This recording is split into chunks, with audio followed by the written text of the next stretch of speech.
Le 17 janvier 1938, les surréalistes ouvraient leur première grande rétrospective. Une exposition prémonitoire, quelques mois seulement avant les accords de Munich, qui vont précipiter la Seconde Guerre mondiale.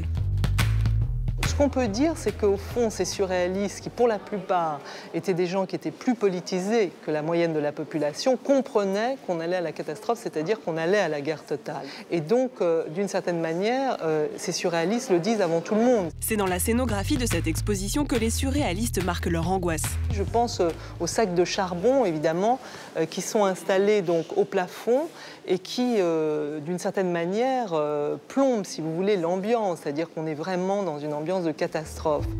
Juin 1940, l'armée française est démantelée. La France est occupée, beaucoup d'artistes comme Chagall, Dali ou Duchamp s'exilent, tandis que certains choisissent de rester, comme Picasso. Décrété artiste dégénéré par les nazis, Picasso est interdit d'exposition.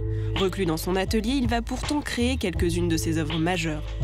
C'est-à-dire essayer de mettre l'accent sur un au-delà de la guerre. C'est-à-dire la possibilité d'entrevoir, au-delà de la période noire, une sorte de possibilité d'idéalisation des temps, de rêverie même sur des temps chimériques, des temps passés. Je pense par exemple à cet homme au mouton, qui est une œuvre très très forte, puisqu'au fond, quand on voit cette œuvre, on se dit qu'elle aurait pu être faite chez les Grecs il y a 25 siècles, elle aurait pu être faite aujourd'hui. Picasso, en fait, est résistant dans sa façon de créer, de reprendre en main, finalement, sa propre liberté.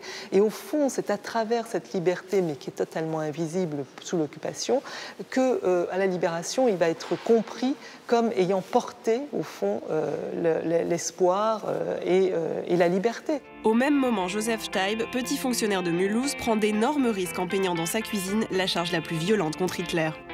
Avec ce pinceau à l'envers qui lui sert de cravate, avec ce petit cochon à l'envers qui lui sert de menton. Il y a une sorte d'animalisation du personnage, mais en même temps, il y a une grande justesse, au fond, de l'histoire de Hitler, puisqu'il sait que Hitler a raté le concours de l'école des Beaux-Arts en 1907 et que, effectivement, ce refus, d'une certaine manière, a transformé le monde. Et à nouveau, on retrouve cet effet de catharsis de l'art qui consiste, pour ne pas devenir fou, pour ne pas mourir de désespoir, on prend ses pinceaux et on commence à créer. D'autres, au contraire, choisissent de collaborer. C'est le cas de Maurice de Vlaminck.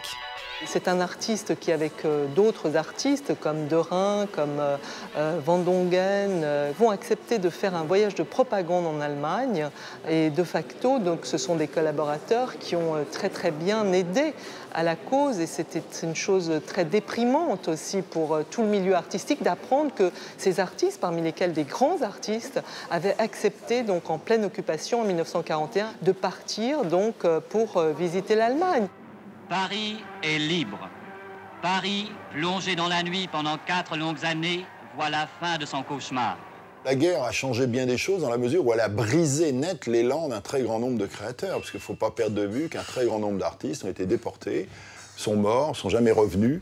C'est pour s'opposer à l'art figuratif célébré par les régimes totalitaires qu'après la libération, des œuvres faites de matière épaisse, brute, de couleurs sombres se multiplient, avec des artistes comme Pierre Soulages ou Jean Dubuffet.